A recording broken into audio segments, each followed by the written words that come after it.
Ang taong may malawak at mataas na katalinuhan, maging siya man ay puno ng material na pagnanasa, walang anumang material na pagnanasa o nagnanais ng paglaya ay dapat sa lahat ng paraan sumasamba sa kataas-taasang buo, ang katauhan ng Diyos.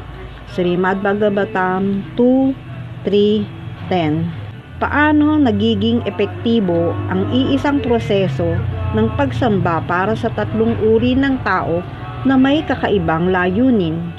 Ang punto ay ito: ang lahat ng uri ng biyaya ay nagmumula sa Panginoon. Sa makatuwid, anuman ang nais ng isang tao, mas mainam na dumiretso siya sa Panginoon kaysa sumamba sa iba't ibang mga bathala o demigods. Sa ganitong paraan, ang simpleng proseso ng pakikinig tungkol sa Panginoon at pag-awit ng kanyang mga banal na pangalan ay maaring isagawa ng lahat, anuman ang panloob na motibo. Dahil dito, hindi na kinakailangan ang iba pang mas mababang proseso tulad ng mga makamaterial na ritual na pagkamanalan, karma kanda, o ang tuyong paglinang ng kaalaman, gyana. Ipinapaliwanag ni Prabhupada ang puntong ito sa kanyang paliwanag o purport.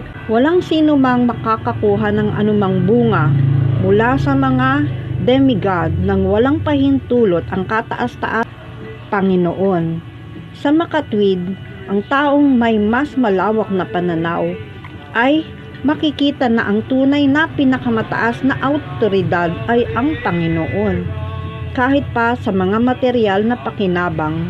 Sa ganitong kalagayan, ang isang taong may mas malawak na pananaw, maging may pagnanais man siya para sa material na kasiyahan o para sa paglaya, ay dapat dumiretso sa pagsamba sa Panginoon. At ang lahat, maging siya ay akama, sakama, o mokshakama, ay dapat sumamba sa Panginoon ng buong sigasig. Ipinahihiwatig nito na ang Bhakti Yoga ay maaaring isagawa ng ganap at dalisay nang walang halong karma at dhyana. Kung paanong ang dalisay na sinag ng araw ay napakalakas at kaya tinatawag na tivra, gayon din ang dalisay na Bhakti Yoga sa pamamagitan ng pakikinig, pag-awit at iba pa ay maaring isagawa ng sinuman, anuman ang kanyang panloob na motibo. Bukod sa pagiging pinagmumula ng lahat ng uri ng biyaya, ang Panginoong lamang ang may kakayahang magbigay ng tunay at panghuling solusyon sa mga tunay na suliranin ng buhay. Sa pagsasagawa ng proseso ng bhakti, ang isang tao ay nagiging mapalad at nagkakamit ng buhay na walang hanggan, isang bagay na hindi kailanman maibibigay ng sinumang demigod. Sa kasalukuyan, karamihan sa mga tao ay mas interesado sa paglutas sa mga problema sa pamamagitan ng kaalamang sayentipiko at pag-unlad ng ekonomiya, ngunit nananatili ang parehong prinsipyo. Walang halaga ng salapi o teknikal na kaalaman ang makapagbibigay ng solusyon sa kapanganakan, kamatayan, katandaan at karamdaman. Maging ang kakayahan ng mga ito na magdala ng kaligayahan ay lubhang limitado.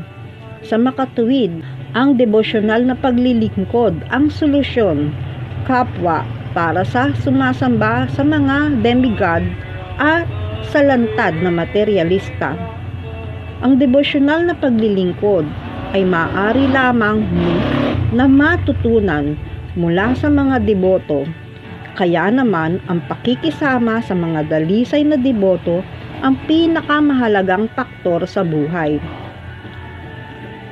Ang lahat ng iba't ibang uri ng sumasamba sa maraming demigod ay makakamit lamang ang pinakamataas at ganap na biyaya, ang kusang loob at di natitinag na pag-akit sa kataas-taasang katauhan ng Diyos sa pamamagitan ng pakikisama sa dalisay na deboto ng Panginoon. Srimad Bhagavatam 2.3.11. Ang buhay ng isang materialista ay inihahambing sa isang ipo-ipo o whirlpool ng mga material na pagnanasa at ng impluwensya ng tatlong modes ng material na kalikasan.